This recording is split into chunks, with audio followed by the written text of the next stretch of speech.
Hey, what's going on, everybody? Samuel Akem here, and I'm back with another one.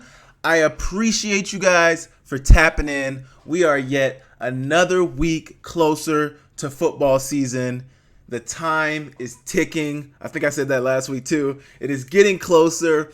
The excitement is building. Football is almost back. You can see some of the NFL preseason football that's being played. That is just building the excitement for what's about to take place. It's going to be a great college football season. I cannot wait. I am on the Grizzly Sports pregame, postgame, tailgate show once again this year with Ace Sourwine, Denny Bedard. It's going to be awesome. Skyline Sports, that's where you can catch a lot of my content as well. And obviously, here on my channel at Sports Breakdown with Samuel Akem, just search Samuel Akem. That's where you can find my channel here. That is why you guys are all here paying attention right now. I appreciate you guys for tapping in. Got some great topics. Got a few fan questions that we're going to answer as well at the end of the video. I didn't put all of them in there because some of them were, they took a little research and, it took a little time to formulate an answer. So we're going to answer 3 fan questions. I'm not throwing away the other ones. We will get to the other ones next week. I won't ask again for fan questions next week. We will answer some of those next week. But the Stats Perform Top 25. Gonna talk about the Big Sky teams in the Stats Perform Top 25. Sam Herder's preseason favorites to win the Buchanan Award in 2024. We're gonna talk a little bit about that. My Big Sky preseason rankings to begin the 2024 season. I know I talked about the media and coaches poll a couple of weeks ago. I'm gonna be talking about my personal preseason my preseason Big Sky rankings because I didn't get the vote in the media poll. So that's for that. Maybe next year. Idaho player lays out his own teammate. I have some thoughts about that we are going to talk about. Please stay tuned for that one. And then we got our fan questions. We'll get to those later. And then I got a couple acknowledgements I want to make at the end of the video. But hit the like right now. Hit the subscribe button right now. I appreciate you guys. I appreciate you guys for all tapping into the video. Like I said, hit the like, hit the subscribe. It's going to be a great video today. And we will get straight into it. Okay. First things first, the Stats Perform Preseason Top 25. Obviously, I'm covering the Big Sky Conference this year. We talk about some FCS topics throughout the weeks, throughout the offseason we have, but we're getting a little bit more dialed into the Big Sky right now. And I'm talking about the Big Sky teams on the FCS Preseason Top 25. Hero Sports, or no, that was the Stats Perform, not Hero Sports. The Stats Perform FCS Preseason Top 25. I'm talking about the teams. At number 3, we had Montana. At number 4, we have Montana State. They actually received one first place vote. I would be very interested to see who voted Montana State as the first, who gave them that first place vote. I don't necessarily disagree with that. I think Montana State's going to be a very formidable opponent this year for anybody they're coming up against. I'm very excited to see their first game of the season against New Mexico. Idaho at number 7. You got Sacramento State at number 8. You have UC Davis at 18, and you had Weber State at number 22. So that is 6, count them, 6 Big Sky teams in the FCS Preseason Top 25. Another team who also received votes, 17 votes that is Eastern Washington. I have spoken about Eastern Washington a little bit this offseason. I think they're going to be a good team. They have a younger quarterback who's grown up a little bit. Another year under his belt, I think, will help him out. They have a couple of really good receivers. Obviously, you hear me say it almost every week. What is the defense going to look like? Eastern Washington can always put up points. They can always move the ball up and down the field. Offensively, what does their defense look like? Particularly, what does the tackling look like? I think they've always had athletes at most positions. I think they've really been, I remember 2021, they were really athletic. I think 2022, they weren't very good. 2023, they were kind of down. So the last couple of years, they've been pretty down as a squad. How do they tackle? How do they cover? How are they able to get to the quarterback? Those are the things that are going to affect their defense overall. I think offensively, they'll be fine. I mention that all the time. I think they'll be fine offensively. Let's go to some of the teams at the top. Montana, we obviously know Montana is the national runner-up from 2023. They return a lot of talent, especially offensively. They're getting some pieces back in Cole Grossman. They return all their receivers. They have a bunch of running backs. They got a stable out there at Montana. Really good squad. Should be a really good squad. Defensively, I think, is going to be pretty decent for Montana. I think, the scheme is the scheme. The culture is the culture. What they do defensively is what they do. They're going to bring a lot of pressure, play a lot of man on the back end.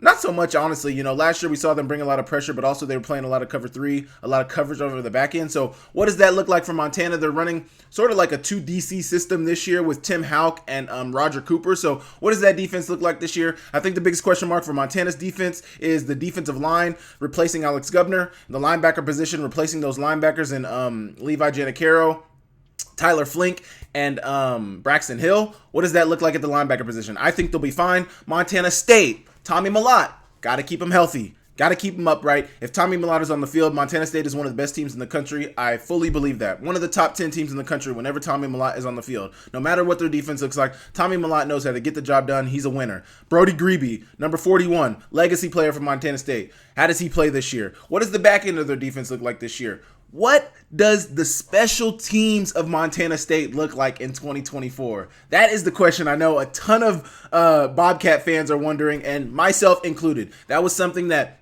abruptly ended their season. I was talking to Three Forks head coach Connor Sullivan, former Bobcat.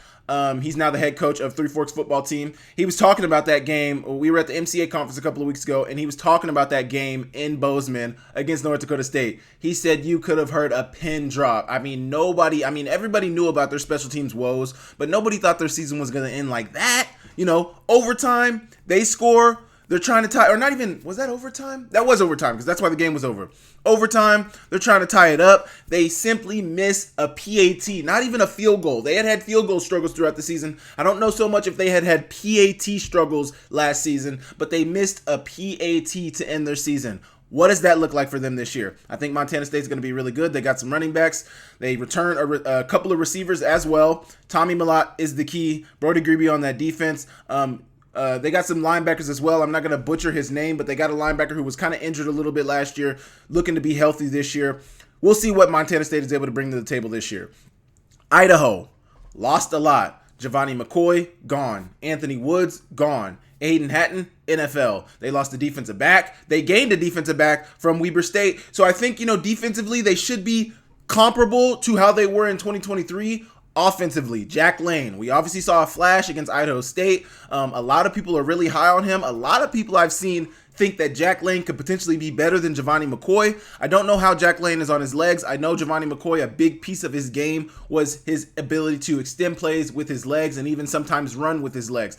One thing I will say about Giovanni McCoy is, although he could run, I didn't necessarily see him trying to use his legs to run all the time. That was something that was like a last resort for him, especially I revert back to that Montana game. When they played Montana, they ended up losing. He had a really good second half, scrambled around, finding Hayden Hatton in the second half really well, using his legs. A lot of opportunities for him, I think, where he had the opportunity to run on those plays. He opted to extend the play with his legs and find somebody down the field with his arm. He's now at Oregon State. Anthony Woods is now at Utah. Hayden Hatton is now with the Seahawks. What do they look like this year? Jermaine Jackson, also with the Saints. What do they look like this year? They lost a lot of pieces offensively. Really good running back, all-conference running back. Really good receiver, a couple of all-conference receivers, all-conference quarterback.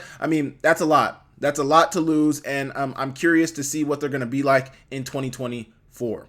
Jack Lane, I think he's the key. If he can, lead that team to victory, I think they'll be really good. If not, I think they could struggle. So let's go to number 8, Sac State.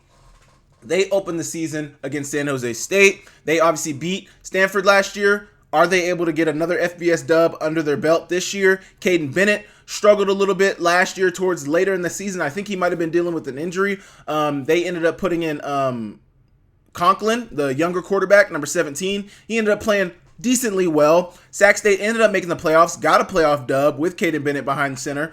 They ended up losing to South Dakota in the second round of the playoffs.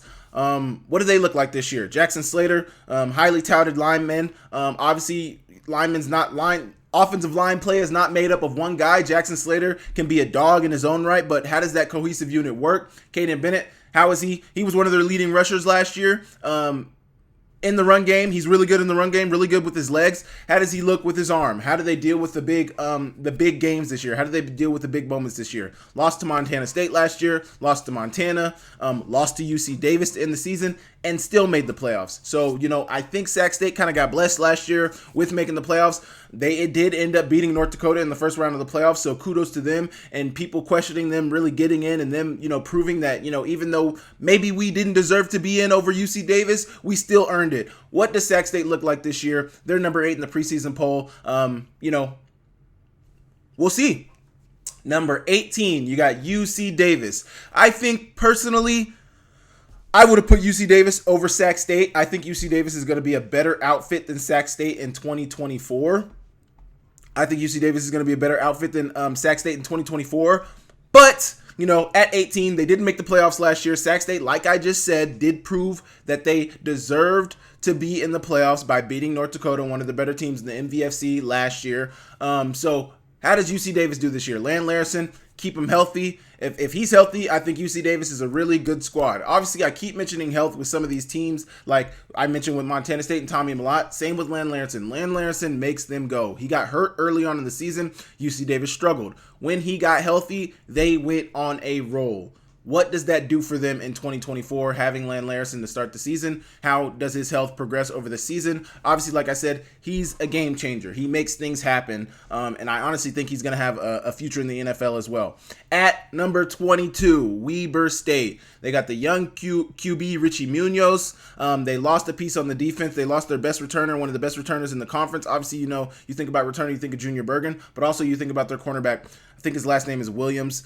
He's now at Idaho. I don't know if he was like a big piece for their defense. Weber State was not very great last year. We will see how they do this year. I'm honestly kind of surprised that Weber State is at number 22 in the preseason rankings, given how subpar they were last year. Don't know much about their squad this year. Interested to learn more as the season progresses and see how they're going to do in 2024. Weber State at 2022, and then obviously Eastern Washington. I already spoke about them. Eastern Washington, not in the top 25 rankings, but they received 17 votes. So obviously people think that they could be somebody. So we will see. That is the Stats Perform FCS Preseason Top 25. Those are the 6 ranked Big Sky teams, and the one being Eastern Washington, not ranked, but also mentioned in the Stats Perform FCS Preseason Top 25. What do you guys think about this? Leave me a comment down below. Do you guys think they got the rankings right? Do you guys agree with me about UC Davis potentially being a better outfit than Sac State? Do you guys think Weber State should have been ranked at 22? What do you guys think? Leave me a comment down below, and we will move on. Okay. Sam Herder's preseason favorites to win the Buck Buchanan Award in 2024. There's 2 names that stood out to me on Sam Herder's favorites. 2 names that stood out to me. Obviously, I cover the Big Sky, but obviously I'm a big fan, big fan of this guy. I think he's a really good player. The second guy, I'm talking about one Big Sky guy. The Big Sky guy being Riley Wilson from Montana, linebacker, edge rusher, whatever you want to call him. Came on the scene last year as a sophomore, transferred from Hawaii, really blew up, was injured early on in the season, but really came on strong later in the season, ended the season with 8.5 sacks, was a second-team All-Big Sky player in 2023. What does he do in 2024?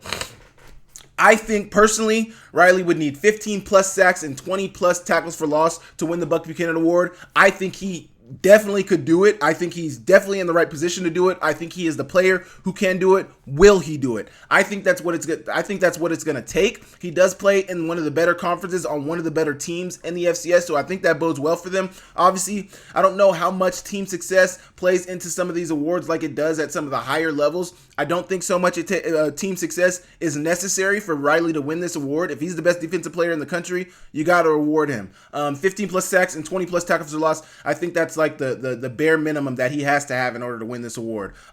He had 8.5 sacks last year.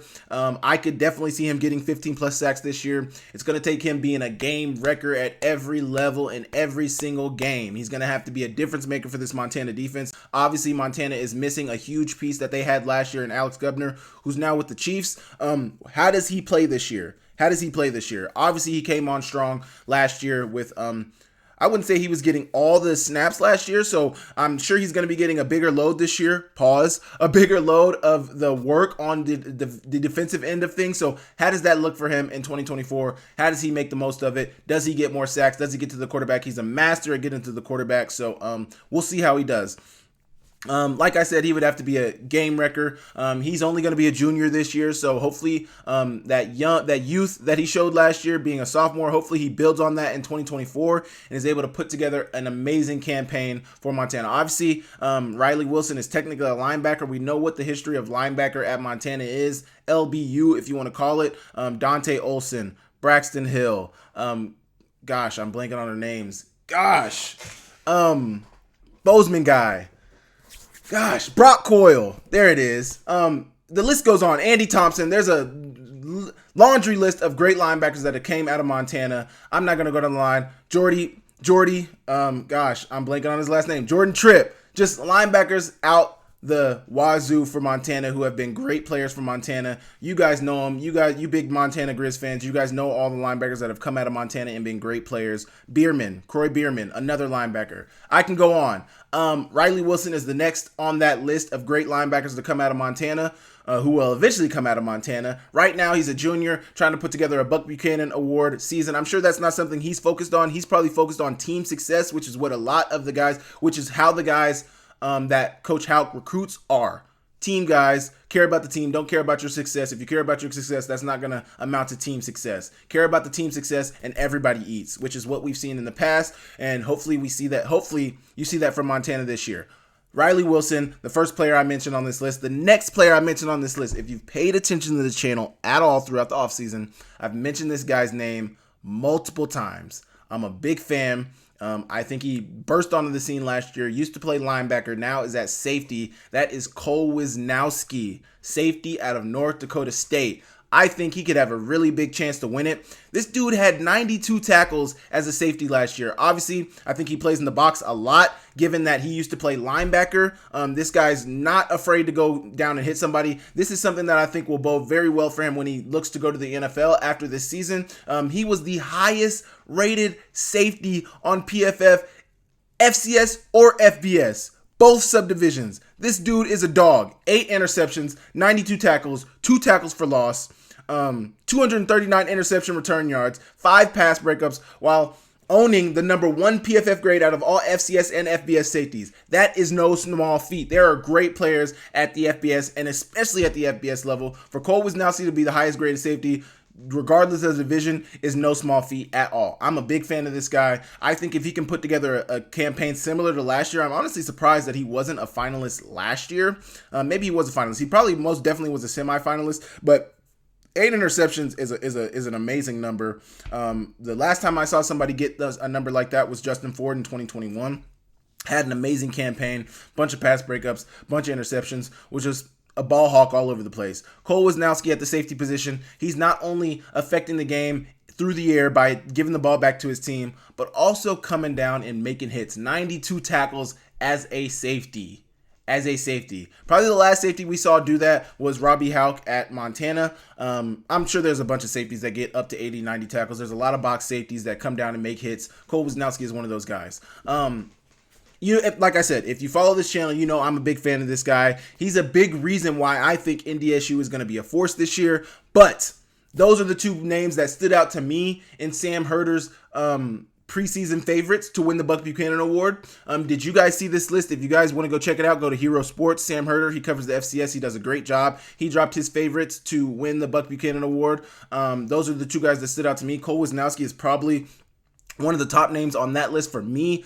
I'm obviously a little biased. I think he's a great player. I've been a fan of this guy since the offseason started. But you guys let me know what you guys think about that. What do you guys think about Riley Wilson? What do you guys think Riley Wilson needs to do to win the award? What do you guys think Cole needs to do to win the award? I think he needs to have similar stats, maybe 10 to 20 more tackles, which is honestly crazy to say. He's already got 90. He had 92 last year. To get 102 or 112 would be amazing. And he'd probably have to have the same, if not more, interceptions, which sounds ludicrous. You guys let me know what you think about that in the comments, and I will move on. Okay. I broke down the media and coaches poll of the Big Sky preseason rankings a couple of weeks ago following attending the Big Sky Media Day. Now, I am going to talk about my preseason Big Sky rankings.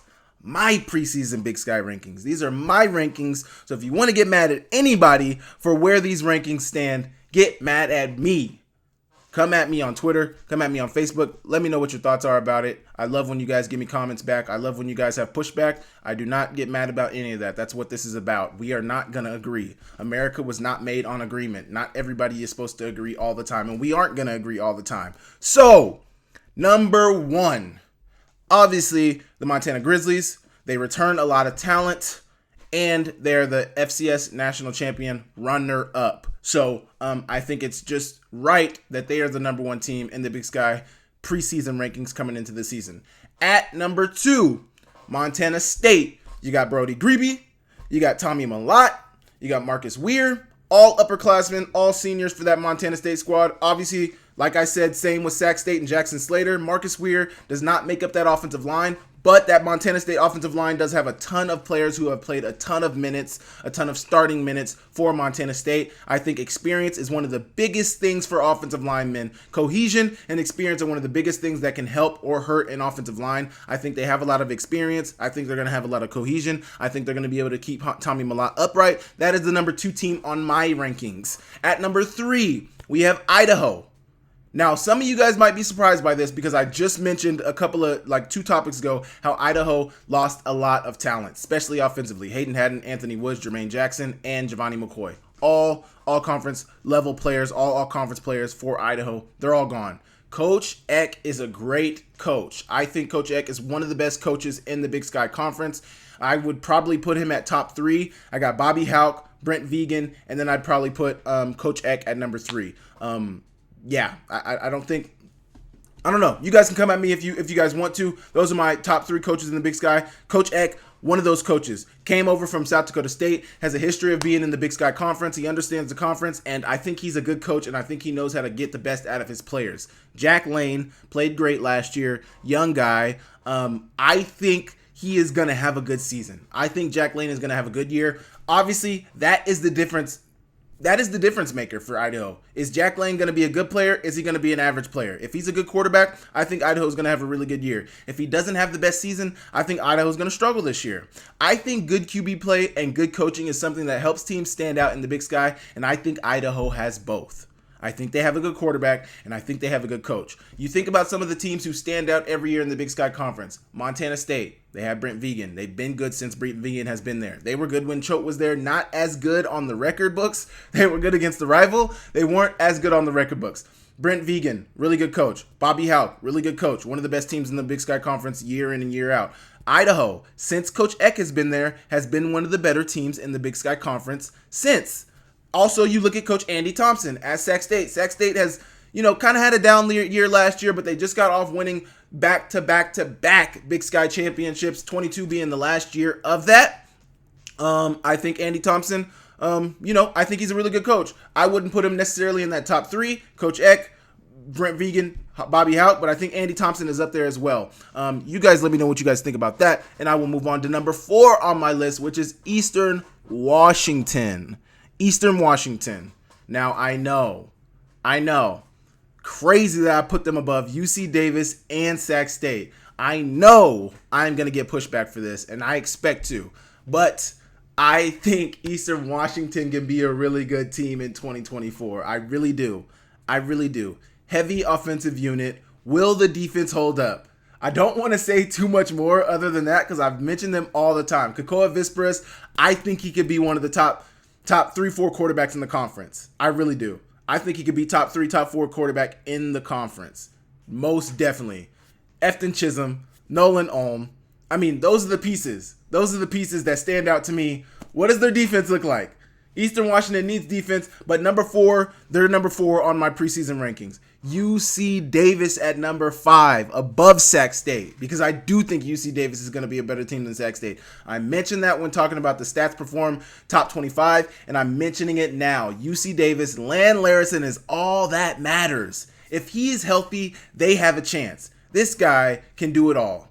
Obviously, Offensive line is a piece. Obviously, receivers. Obviously, you need a quarterback. I mean, he's a running back, though, so you don't necessarily need a quarterback to throw him the ball. You just need him to hand it off and get out the freaking way.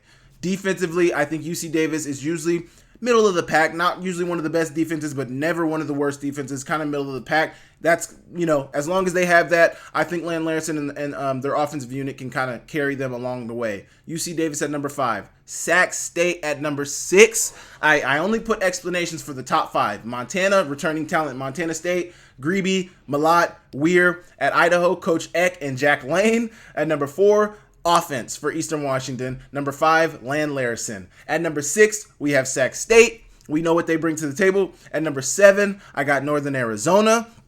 At number 8, I have Weber State. At number 9, I have Idaho State. At number 10, I have Cal Poly. At number 11, I have Portland State. I honestly think Portland State, and talking to some of the coaches at the Big Sky Media Day, they would echo this. I think Portland State has a pretty decent squad. They got a really good quarterback, one of the best quarterbacks in the Big Sky, in Dante Sachere. They were a really good unit on the ground last year. They were one of the better rushing teams on the ground last year. Honestly, I think they were second behind Montana State rushing the ball last year. But they have a gauntlet of a schedule. If you haven't seen Portland State's schedule, please go look at it. Portland State might not be a bad outfit in 2024, but their schedule does not bode well. They're playing like 7 or 8 FCS 2023 FCS playoff teams in 2024. They have Boise State and Washington State. They start the season with Washington State. They got South Dakota like week 2. They have Weber State pretty early. That's going to be a big test for them. I think that Weber State game could kind of give us a lot of answers in terms of what Weber State and what Portland State are going to be in the Big Sky. But just go look at that Portland State schedule. It's not very friendly for any FCS team, any Big Sky team. Nobody will want to have that schedule. But that's why they're at 11. And then at number 12, Northern Colorado. I don't expect much from Northern Colorado. They haven't been good in the Big Sky. I didn't even know this stat about Northern Colorado. Colter Nuanez of Nuanez Now, ESPN, or Skyline Sports. I'm working with Skyline Sports this year. Colter Nuanez told me that Northern Colorado has been in the FCS, has been in the Big Sky since 2006, and they have never had a winning season. Not one? Not one? And if you've ever been to Greeley in North Carolina or Northern Colorado, they don't have the best facilities. Doesn't look like they put a lot of money or time into their football program. Doesn't look like too many people care about being good at football. It just seems like they're happy with being a Big Sky team, happy to be in the FCS. It's just kind of sad. I'm not trying to poo-poo on Northern Colorado, but it would be nice if they were a little bit more competitive in the Big Sky. Something that Colter Nuanez talks about. It is not good for a conference if one team is a for sure win for every team in the conference. Like, if you hope that you have Northern Colorado on your schedule because you know that's at least one win, that is terrible for the conference. Absolutely terrible. So, Northern Colorado rightfully at 12. They have to show us that they're different before they start getting ranked higher in the preseason top 20 in the preseason rankings. But those are my preseason rankings: at 1 Montana, 2 Montana State, 3 Idaho, 4 Eastern Washington, 5 UC Davis, 6 Sac State, 7 Northern Arizona, 8 Weber State, 9 Idaho State, 10 Cal Poly, 11 Portland State, and 12 Northern Colorado. You guys let me know what you guys think about my rankings down below, and I will move on. Okay. I don't know if you guys follow Idaho's socials, but there was a video of one of the young guys laying out another player at Idaho, and I have some thoughts about it, and I'm going to pull it up, and you guys can let me know what you guys think about it in the comments, but I'm going to pull up the video right now, and we'll talk about it. Okay, this video was posted by Andrew Quinn. I think he covers Idaho State football. He posted this video. Let's watch it, and then I'll give you my thoughts afterward. Watch it. Laid him out. They're going to put it in slow-mo, but his player is clearly hurt. Probably can't breathe. Probably got the wind knocked out of him. I think they put it in slow-mo. Yeah. Let's watch it one more time, full speed. Please pay attention. Okay. One more time in slow-mo. Let's watch the slow-mo.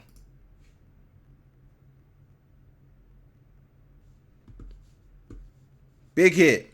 Big time hit. Really big play. Love to see big plays. That's why people play football. We love to see big hits like that. That is why people play football. That is why some people tune in to watch football. That is the old school football that people love. And honestly, in a game setting, I think a hit like that is freaking awesome. As long as it's a legal hit, as long as you're keeping your head out of it, everybody's safe, I think that hit is awesome. Let me tell you this right now. That is not a flex. And I would not be trying to post that to the public at all. You do not want to be putting a hit like that on one of your own teammates, whether he's an offensive player or not. That is not a flex. Let me be very clear. I think Coach Eck is a great coach. I love Idaho. I love what they got going on. I love what they've been building. I love Coach Eck. He's a great guy. He's been awesome to me, but that is not a flex. And obviously Coach Eck was not the one to post that video, but let me tell you right now, that is not a flex. That is not something you want to be waving around like, look at what our player did to our own guy. Like, what? What? You just laid your own guy out. Who knows if he would have burst the spleen, praying to God that he was okay, praying to God that he only got the wind knocked out of him. But say you freaking busted his spleen and, knocked him out for half the season, or say, who knows? Why would you want to lay a hit like that on your own player? Why would you want to do that to one of your teammates? And then why are you bragging about it on social media that look what I did to my own teammate? Like, this is, I just don't understand it. I don't understand it. That is absolutely crazy to me that is something to be celebrated by another one of his teammates. Like, look, I just laid my teammate out. I just freaking I just cracked my teammate's ribs. I just burst my teammate's spleen. Whatever the case may be, hopefully, like I'm saying, I continue to say, I hope he only got the wind knocked out of him. I hope he shook that off. I hope he rubbed some dirt on it. I hope he got up. I hope he was okay. I hope that player was not seriously injured, but that is not something to be proud of, in my opinion. That is not something to be proud of, to do that to your own teammate. Now, there's a certain level of intensity that you need to bring in practice. There's a certain level of intensity when it is live that you want to put some hits on guys. But a hit like that on your own player, save that for the opposition. If that is an opponent that you want to beat, please lay a hit like that on somebody. Please. Like, we had a game, Tololo Limu Jones. I'm sure you guys all know this story. 2021, we played them in the regular season. They beat us by 6. We ended up getting seeded. They ended up, they lost to Montana State. They ended up not being seeded in the playoffs. It was a big controversial decision by the board. I don't know why Eastern Washington wasn't seeded. The bracket that year was weird anyway. They put North Dakota State, James Madison, Eastern Washington, and Montana all on the same side of the brackets for the top teams in the country at the time. I don't get it. I don't understand it. It is what it is. It's in the past. They had a first round game because they weren't seeded, so they played UNI in the first round, beat UNI narrowly, but beat them. They ended up coming to Montana. Tololo, when they picked the seeds originally, he made a statement when he was getting interviewed that, hey, we should have been seeded, but I guess we'll find out in the playoffs. That was the Montana fans could not wait. They were praying that Eastern Washington won that game, so they would have to come to the big house in Montana, come to Missoula, come to the Mecca, and play. It was an amazing night. The lights were shining. It was a night game. ESPN2. I think it was on ESPN2, I believe.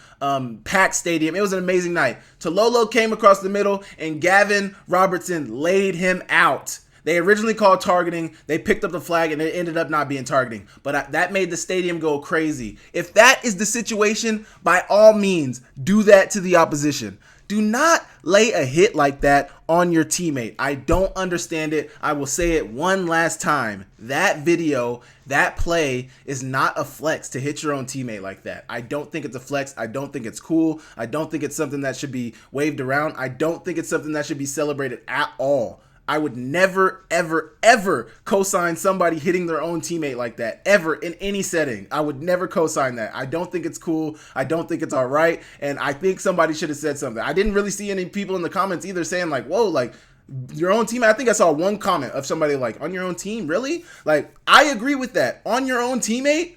Really? Maybe that's just me. You guys, please let me know what you guys thought about that in the comments. If you guys saw that, what did you guys think about it when you initially saw it? If this is your first time seeing it, what do you think of it now? What are your thoughts about that? Leave me a comment and I will move on. Join Town Pump's Pump It Up Rewards Plus program and never pay full price for fuel again. Save 5 cents on every gallon every day at any Town Pump across Montana. Plus, earn and redeem points on your favorite in-store items to get free stuff with our clubs. Stop in and pick up a rewards card. Download the Pump It Up Rewards Plus app today. Or visit townpump.com/rewards to register and start saving. Right down the road. Pump it up. Oh, yeah. Okay. After we just had to address that topic, that was my last topic before I'm going to get into my fan questions. I had some more in-depth fan questions, so I kept the topic short this week. We are going to get into the fan questions. First fan question from Mr. Ross Witt. All of these came from Facebook. I asked a question, give me some fan questions. If you guys have any questions, lay them on me. And I'm answering 3 because they're a little more in-depth questions. I don't want my video to run. I usually keep my videos around an hour, so I don't want it to run too late. We're at 36 minutes right now. So who are the analysts that are available to coach now? Rule change, and what impact might that have? So there was a new rule that went into effect from the Division I Council this offseason that said the NCAA Division I Council has approved a rule change allowing analysts to coach during practices and games. A move that's effective immediately and offers large budget programs like Michigan another edge in the ever-changing college football landscape. The only reason I think this article was broadly talking about Michigan and a lot of the analysts that they have, obviously they're the returning FBS national champion. They won over Washington this past season for the national championship, but really big change. Analysts, I think in the past, have only been able to help coaches out. They weren't able to coach on the field during practices, or they weren't able to coach on the field during games. Now, that is not the case. They can help with one-on-one coaching. They can help with coaching players. They can help on-field coaching. They can help during the games. I think this lends itself to a lot of programs, not just at the FCS level, at the FBS level, but at the FCS level, where you do have analysts. I know Montana has a few analysts on the defensive and offensive side. I don't think we had too many analysts when I was there, but I know a lot of teams are using analysts now at this point to help coaches. I think Scott Linehan is one guy I think of when I think of Montana, who was brought in as an offensive analyst this year. He now can help on-field coaching. He now can help during games. He now can help give pointers in games. In the past, these guys were just meant, I think for the most part in the past, these guys were probably in the booth, not even on the field, not even able to be, anywhere around the coaching realm, around, on the field during games or anything like that. But I think now these guys can have a bigger hand. Maybe they're still in the booth. Maybe that's the way they can help the most, by getting an overhead view of what's going on and giving the coaches pointers. But I think a lot of times some of these analysts, like Scott Linehan, he has a ton of experience at the NFL level, at the college level. Like, he's got a ton of experience coaching the game of football. So I think there's some things that he'll be able to lend not only to coaches in terms of scheme and in terms of, helping out, put a game plan together, but also I think some of the players, he can give pointers to some of the players. Maybe if it's helping quarterbacks, maybe if it's helping receivers, whatever it is. I think these analysts who have a ton of experience but aren't necessarily an assistant coach, aren't necessarily in a coaching role, they can help a lot. Like Bob Stitt went and left Montana and ended up being an analyst at Oklahoma State. I can't remember for how long, but he was an analyst at Oklahoma State. Guys like that who have won, like Bob Stitt had won at School of Colorado Mines for many, many years before coming to Montana. Did not do too much winning at Montana, but he's still a coach who has a ton of experience, who has done it successfully, and who can offer great deal of insight to coaches and players. I think that is what what impact that's going to have is, like, it's going to help with development, say quarterbacks. I think of quarterbacks at every level. That's the biggest position that teams usually need. That's what's going to make the biggest difference in wins or losses. Outside of coaching, I think the quarterback position is what's going to make the biggest difference in wins or losses. And I think some of these analysts who have worked with some of the better quarterbacks at the NFL level and even at the college level, they can offer a great deal of insight to these quarterbacks outside of just the quarterback coach being at Montana, for example, being Coach Pease. These coaches offer a great deal of insight. They can help a lot, and I think they are going to help a lot going forward.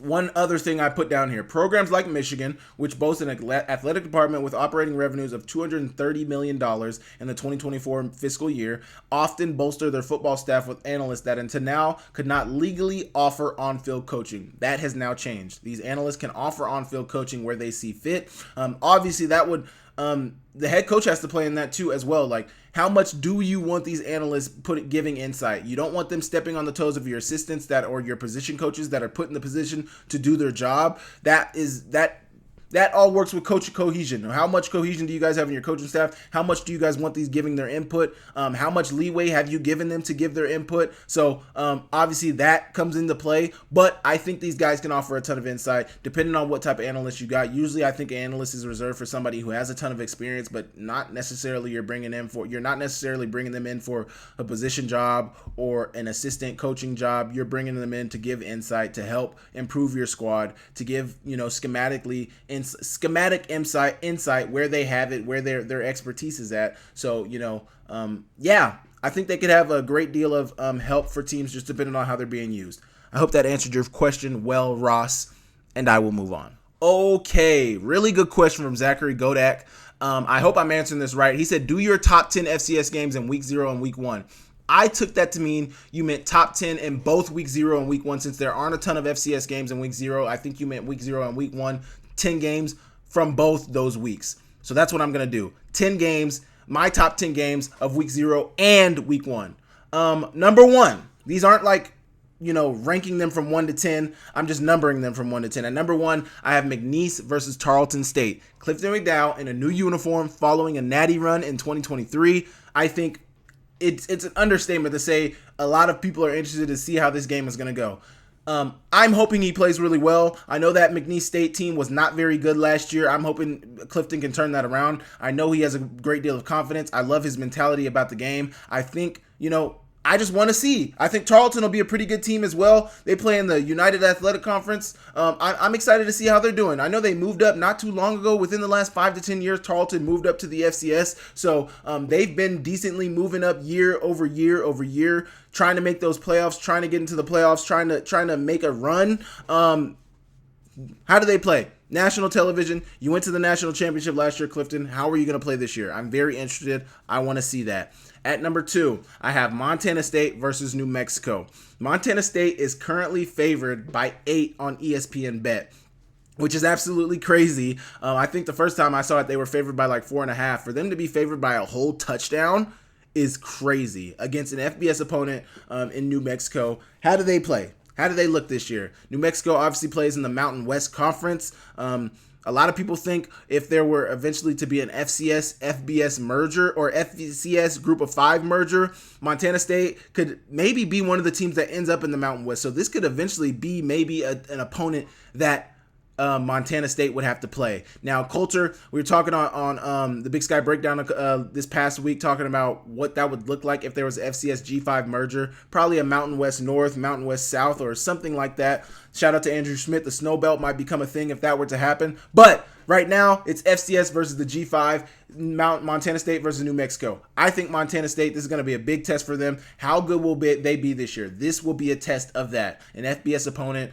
They came close to beating Wyoming a couple of years ago. They came up short. How will this play out? Another good game that I'm interested in seeing.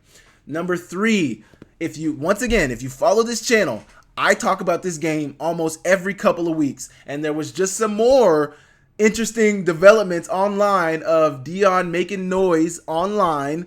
NDSU versus Colorado. I think NDSU is going to be a very, very good team. They've been a good team at the FCS level year in and year out. Even last year when they had a down year, they went to the semifinals and narrowly missed making it to the national champion. We are talking about the class of the FCS versus Dion and his Colorado Buffs. This game is must-see TV. If you are telling me you are not going to be tuned into this game, you are ludicrous. This is going to be one of the most exciting games early on in the season. I'm praying it's not a blowout. Some people think it might be a blowout. Some people think NDSU can win.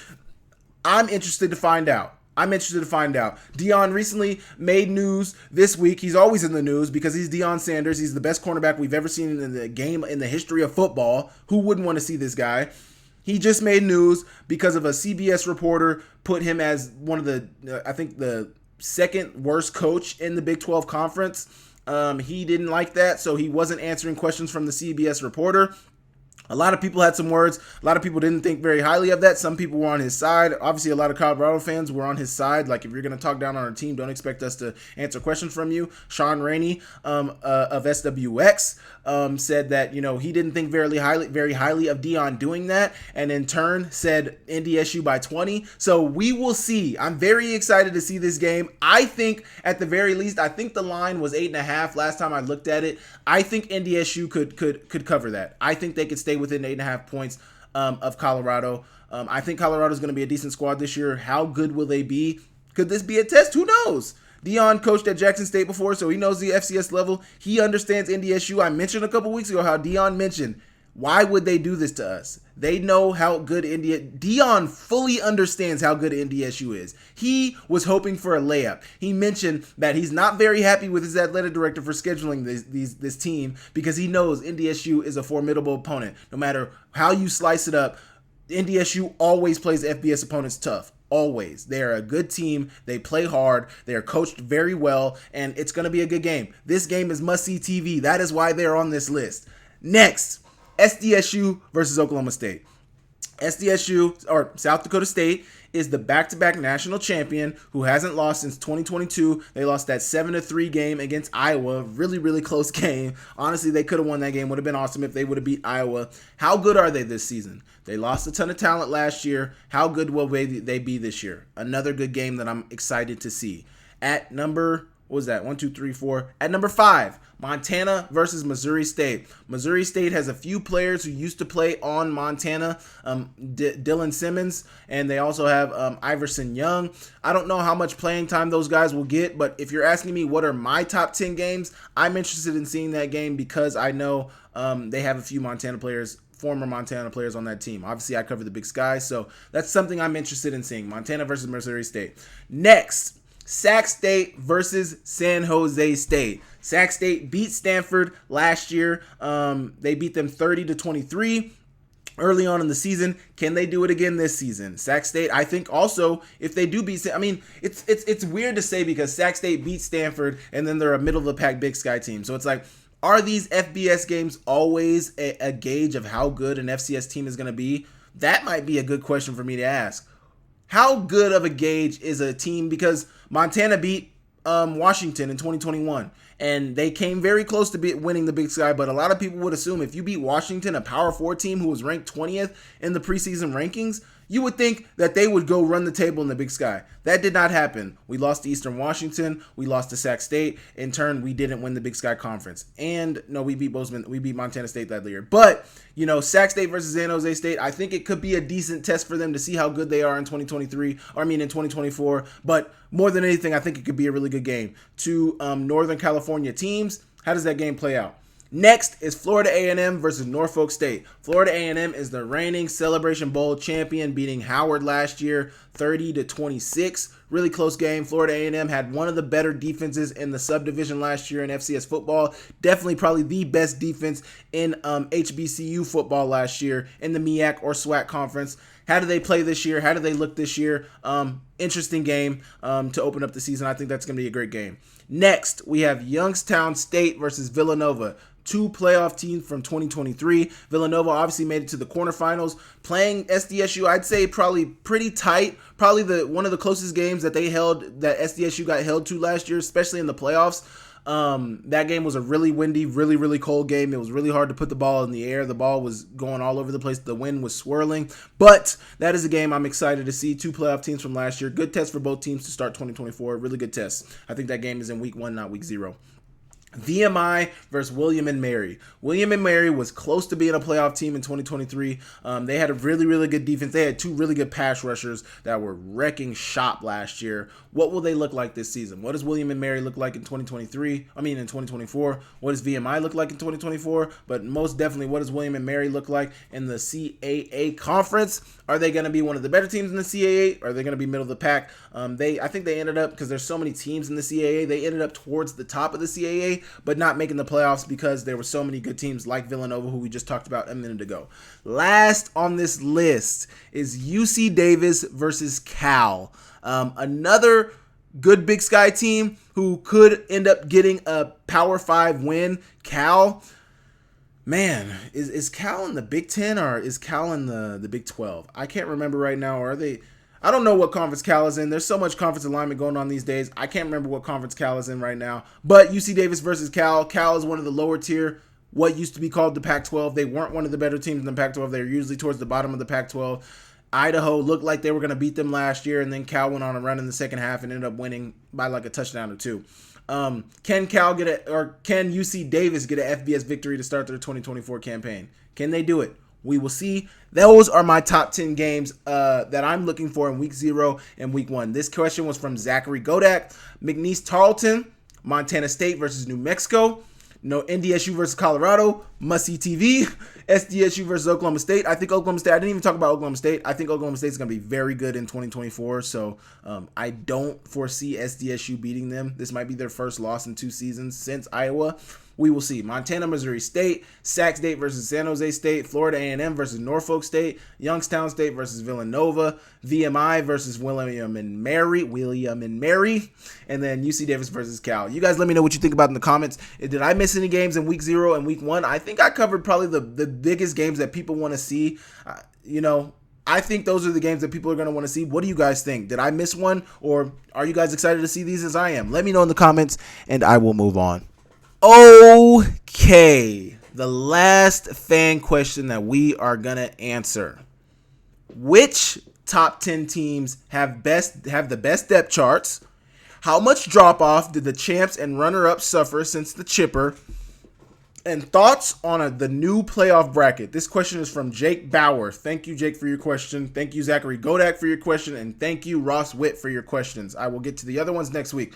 But which top 10 teams have the best depth charts? South Dakota State and Montana have the best depth charts from top to bottom. SDSU gets the edge because they have the best quarterback in FCS football, that being Mark Gronowski. But I think Montana, the talent they returned offensively and defensively, is some of the best in the country. And then obviously South Dakota State, I think they have a really good roster. They have a ton of depth. They returned some defensive players like Adam Bach. And then offensively, they have Mark Gronowski. I mean, honestly, I'm going to pivot a little bit.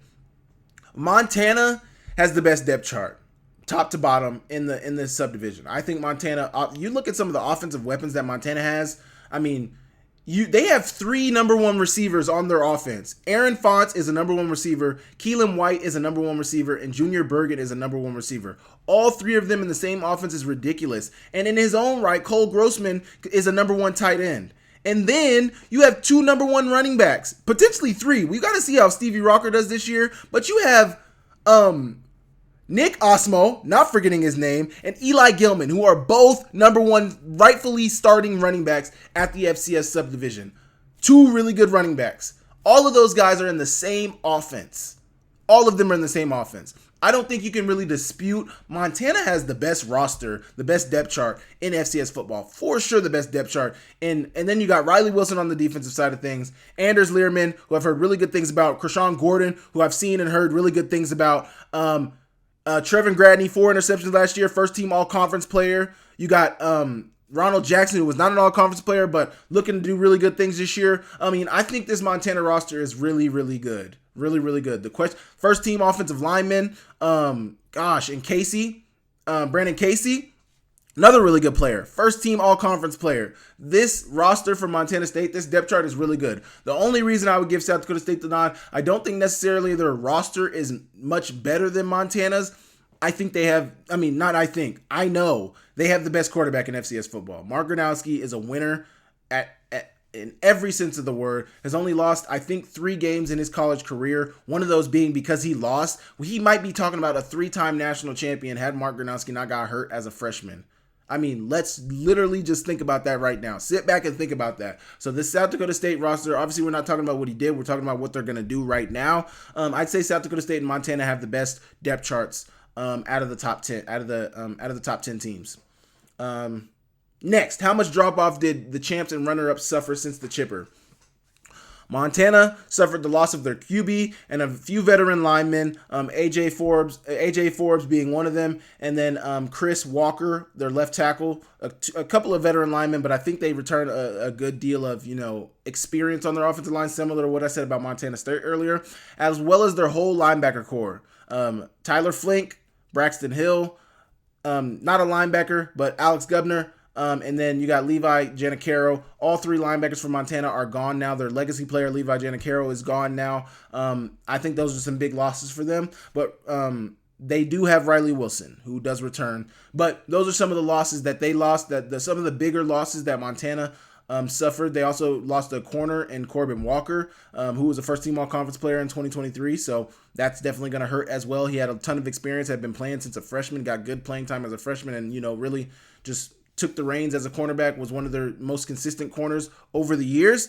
SDSU lost 8 guys to the NFL. And this is one of the reasons why I think although Mark Gronowski is a really good player, this is one of the reasons why I think North Dakota State is going to be the team to beat in the Missouri Valley. SDSU losing 8 NFL players: Isaiah Davis, their lineman Greenfield, another lineman McCormick. Now you got Isaiah. Did I already mention Isaiah Davis? I think I already mentioned Isaiah Davis. The Yankee brothers, Hines, their tight end. I think they lost the defensive back as well. But all these players that they lost at South Dakota State, it's hard to replace NFL caliber players. You don't just find those underneath a rock. You don't just find those guys in everybody's roster. Lost 8 NFL guys. I think that's going to hurt. Although they do have good depth, I question how devastating that will be for the team as a whole. So to answer your second question, Mr. Bauer, how much drop-off did the champs and runner-up suffer since the chipper? I just laid it out for you. Mainly for Montana, the quarterback, and Clifton McDowell, and some of their offensive line pieces, especially the center, AJ Forbes, 3-year starter, just anchored that offensive line, had really grown over the years into probably the best lineman on that offensive line in terms of consistency. And then SDSU losing all those NFL players, that's a ton of depth. I'm not sure how they're going to be able to bounce back from that. I think they'll still be a good team. I don't know. And then your last question, thoughts on the new playoff bracket. Well, I'm going to read something from Sam Herder, and then I'll give you my thoughts on the new playoff bracket. More seeds result in less regionalization, more balanced early round matchups, and more transparency on who hosts in the first round. That's from Sam Herder. That is some of the reasons, that is some of the things that, lend itself to why the more seeds in the playoffs. More seeds result in less regionalization, more balanced early round matchups, and more transparency on who hosts in the first round. Those are some of the things that the new 16-seeded bracket is going to bring.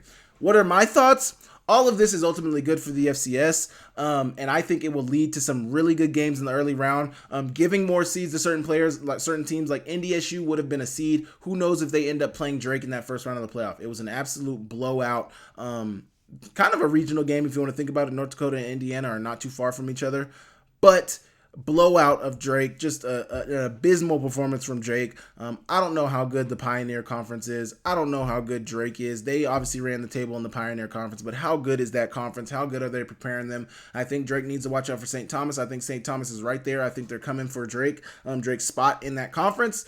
But I think that's going to make better first round matchups in the FCS playoffs. I think we're going to see some more competitive matchups. I think more teams being seeded also keeps teams playing harder all throughout the season because the seeded matchup will matter even if you're a 16 seed. The seeded matchup will matter even if you're a 16 seed. So I think that plays a part into what we see throughout the course of the season. Obviously, one thing about the FCS playoffs is, the fact that 24 teams make it makes teams play hard all throughout the season. But I think this 16 seed, these extra 8 seeds are yet another incentive for teams to continue to play hard until that last game. Like, for example, that's Sac State and UC Davis game. Does Sac State end up being a seed in 2023 because of, it really should have been UC Davis, and I hate that we have to have this conversation. It really should have been UC Davis, but is that a reason why? Because of the seeds. Would they have been a seed in 2023? Who knows? But I'm very excited. Those are my thoughts on the new playoff bracket. I think it's going to be amazing, Jake. I think it's going to be awesome for the FCS. I think it's going to make us see some really exciting football in 2024. I think it's going to be some really good football being played all the way into the last whistle when we get some of those big-time rivalry games late in the season. But those are my thoughts. Thank you guys for your questions, Mr. Jake Bauer. Thank you, Mr. Zachary Godak. And thank you, Mr. Ross Witt. I appreciate you guys. Like I mentioned at the beginning, I will get to some of those questions that you guys asked next week. I'll cross these 3 off the list, but those were a little bit longer questions. We're just reaching our hour mark right now, so exactly why I only wanted to answer 3. Thank you guys for those. I want to make a couple of acknowledgements to finish my video today. First, I want to shout out the Director of Operations at Chick-fil-A, Mr. Michael. I don't even know his last name. His name tag did not have a last name. I don't know his last name. His name is Michael.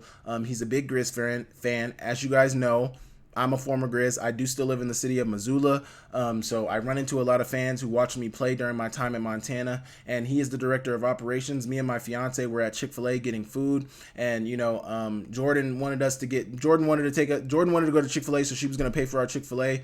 Her purse was under my legs, and when she asked me to pass her her purse, I reached under and I don't even think I had heard her ask for her purse. I was just kind of leaned up, smiling, talking to Jordan, kind of looking into the Chick-fil-A drive-thru.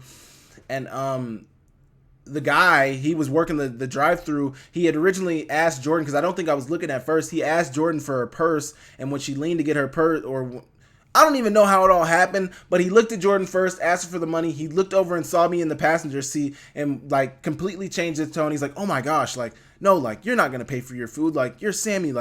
I appreciate so much what you did for the city of Missoula. I appreciate what you did on the field during your time playing as a player here. And I just want to say, I don't expect any handouts. I don't ever expect anybody to give me anything. I am forever grateful for how the fans of Missoula have treated me, for how the fans of Montana have treated me. I mean, it is amazing. I even get great words from Montana State fans. And obviously, if you've tapped into the Brawl of the Wild, you know how vicious the Montana State rivalry can get sometimes. But just the respect, the love, and support that people show me in this state is honestly outrageous. It's amazing. I never expect anybody to pay for my food. I never expect anybody to do anything like that for me. Michael, I thank you so much. I appreciate you so much. Man, from the bottom of my heart, man, I don't know how to tell you how grateful and how thankful I am for you, man. Not that, the meal was only $26. Not that we couldn't have paid. I have no problem paying for our food, but it's just thank you. Thank you. I just want you to know, and I want all of Montana Nation, I want all of Grizz fans to know, whenever you guys say nice words to me in public, whenever you guys do things like Michael did for me and pay for my food, that does not go unnoticed by me. I'm a kid who was a 2-star recruit. I was chasing after my brother my whole career. I never knew that when I came to Montana, I would turn into the person I am, that I would be so loved and so revered by the people of the state of Montana, by the fans of Montana. I never knew that, man. I never expected that. The thing that brought me to Montana was I was always seen as my brother's, Jossie's little brother. That's my brother's name, Jossie. I was always Jossie's little brother. I was always little Jossie. I've told this story a couple of times. I came to Montana because I wanted to make a name for myself. I wanted people to see my brother Jossie and see his last name and be like, "Oh, you're Sammy Akem's brother, huh?" That was what I wanted. Not necessarily that my name would garner the type of attention that it does these days, but I just wanted to make my own legacy outside of being Jossie's little brother or little Jossie. And to say I have done that through the hard work and dedication that I put on the field is an understatement, man. I'm so grateful. I'm so thankful for the city of Missoula, for the fans of Montana and Grizzly football. You guys have no idea, man. Thank you, Michael. Thank you, Michael. It really just made me sit back. I could have cried in the car when you paid for our food, just because it's just the way your face lit up, the way you were just so happy to do it, the way you were just so forthcoming with just how nice you were, man. Thank you. I appreciate you. And that stuff does not go unnoticed. That stuff does not go over my head, how nice the city of Missoula has been to me, how grateful. I'm so grateful. I'm so grateful. Thank you, man. I appreciate you. I had to give you a shout out this week. I wanted to give you a shout out this week because it warmed my heart so much. And sometimes the interactions that I have with people in the city of Missoula warm my heart so much, man. You guys have no idea. Thank you, Michael. I appreciate you. Last thing, I was at the Missoula Rodeo. We went to, so they had the Montana State Fair was in Missoula this week. Me and my fiance went with one of her coworkers and one of his friends. And man, people talk about football giving CTE. I was watching them ride these horses. And bareback horse riding, not when they have the saddle. I'm not a rodeo pro. I'm not I don't know all there is to know about rodeo, but I saw them doing bareback horse riding, and that looks like CTE 100%. The dudes are leaning back, one hand up, and the horse's butt is just hitting off their head, and they're wearing neck guards and stuff like that, but they're just wearing cowboy hats, Your brain is getting rattled all over the place. And people have talked about football for years and years about the CTE. They never talk about hockey. They never talk about soccer. They never talk about bull and horse riding. I mean, that is CTE 100%. And I'm not wishing that on anybody. I know it is a serious problem in our society that obviously is kind of inevitable with some of the sports and some of the activities that people choose to do. But it was crazy to watch just the amount of head rocking that some of these guys are doing on the back of these horses. It looks very painful. It looks like you would have a headache afterwards. And people probably see us playing football and think the same thing. And, maybe I'm crazy, but I just thought that was wild. Also, I'm not trying to call out anybody at the Missoula Rodeo, but one of the biggest things that people were looking forward to, the grand finale, was the bull rides. They did one bull ride. And I don't know who this bull rider was. Obviously, he had a bad day. The only bull ride they did, he fell off after like a second. He didn't have a great ride. But everybody was kind of sitting around waiting for the next bull ride. And they kind of did this horse stampede where they let the horses run around the rodeo. And then it was done. It was done. One bull ride? I'm not like a rodeo aficionado. I'm not a regular rodeo goer. But for me who, kind of was enjoying the spectacle of the rodeo, hadn't been to a rodeo in years since I was a kid at the Tulsa State Fair, you had the potential to grow a new fan of me. That kind of dampened the experience at the end to see them only do one bull ride. I don't know what the reason was for that. I did not talk to any of the officials or anything out there, so maybe there was a reason. Maybe the bulls weren't having a good night. Maybe the bulls, maybe it just wasn't a good night for bull riding. They only did but one bull ride. I was disappointed in that. Otherwise, great rodeo, great environment, ton of fans there. I can see why so many people are big fans of it. It was awesome. It was a good time. I had a great time. Just a little disappointing at the end. That's it. But I want to thank you guys for tapping in this week. I want to thank you guys for viewing my channel. If you are still paying attention right now, first off, thank you for watching the video all the way through. Make sure you hit that like. Make sure you hit the subscribe button. Make sure you leave me a comment down below of what you think, what you guys want me to cover next week. How excited are you guys for the football season? Thank you guys so much for tapping in. Thank you for the city of Missoula for the love you showed me. Always. Excuse me. I appreciate you guys for tapping in. I will catch you guys next week. See you later.